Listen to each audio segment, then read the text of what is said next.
मंदिरों को लूट कर तोड़ देना और उस पर मस्जिद बना देना भारत के इतिहास में कोई नई बात तो नहीं है। और मुझे नहीं समझ आता कि किसी का घर लूटने के बाद तोड़कर आप अपना घर बना लेते हो और सोचते हो कि अल्लाह इससे खुश होगा। मुझे नहीं लगता कि कोई भी धर्म इस तरह के काम को बहुत बहादुरी का काम बताता होगा या इनाम देता होगा कि आपने किसी का घर लूटा, तोड़ा, उसके ऊपर आपने अपना घर बनाया तो आप बहुत बहादुर हो गए।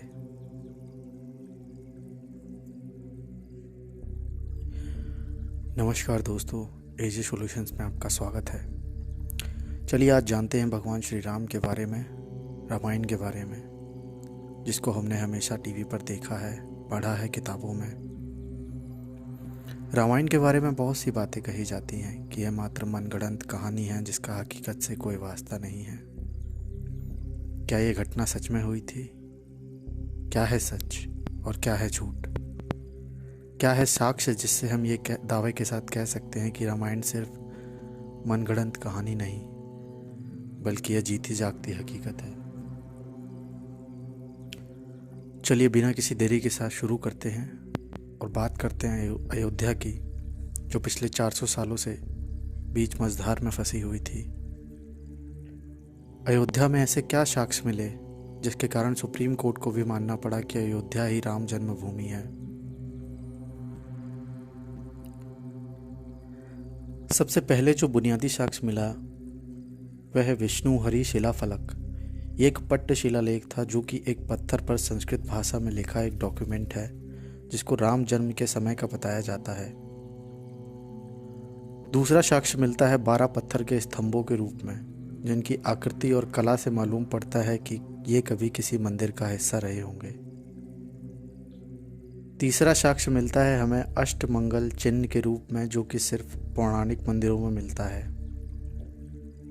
चौथा साक्ष्य जो मिला वह थी 263 टेराकोटा की मूर्तियां, क्योंकि मुस्लिम्स का दावा था कि मस्जिद मंदिर तोड़कर नहीं बनाई गई, और क्योंकि इस्लाम में मूर्ति पूजा हराम है तो वह मूर्तियां कहाँ से आईं। जानकारी के लिए बता दूं कि टेराकोटा की मूर्तियों की पूजा हजारों साल पहले हुआ करती थी, जब लोगों को सोना, चांदी, पीतल, कांसे का उपयोग करना भी नहीं आता था।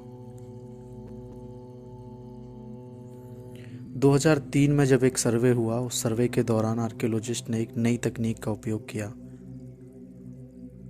जिसको जीपीआर कहते हैं, यानी ग्राउंड पेनिट्रेटिंग रेडार। ये तकनीक ज़मीन के नीचे अगर कोई मैन मेड स्ट्रक्चर है तो उसका पता लगाती है, जिससे मालूम पड़ा कि मस्जिद के नीचे भी कुछ पहले से ही बना हुआ था जो कि एक मंदिर के ढांचे जैसा दिख रहा था। इस तकनीक से 50 और स्तंभों के बारे में पता चला, क्योंकि मंदिर और मस्जिद के डिज़ाइन में बहुत फ़र्क होता है। इसलिए ये साफ हो गया था कि मंदिर तोड़कर उसके ऊपर मस्जिद बनाई गई थी, क्योंकि हिंदुओं के लिए राम मंदिर का उतना ही महत्व है जितना कि मुस्लिमों के लिए मक्का मदीना का। पांचवा साक्ष्य था अभिषेक जल प्रणाली, जिसमें मगरमच्छ के ऊपर एक स्त्री घड़ा लेकर खड़ी है और घड़े में से जल यानी कि गंगा जल बह रहा है, क्योंकि मुस्लिम मस्जिद में दाखिल होने से पहले गंगा जल तो नहीं पिएंगे, तो फिर ये कहाँ से आया। और अभिषेक जल प्रणाली का इस्तेमाल शुद्धि के लिए किया जाता है। अगर आप किसी गर्भगृह में दाखिल होंगे तो उससे पहले आपको शुद्ध किया जाता है, आपके ऊपर गंगा जल छिड़का जाता है।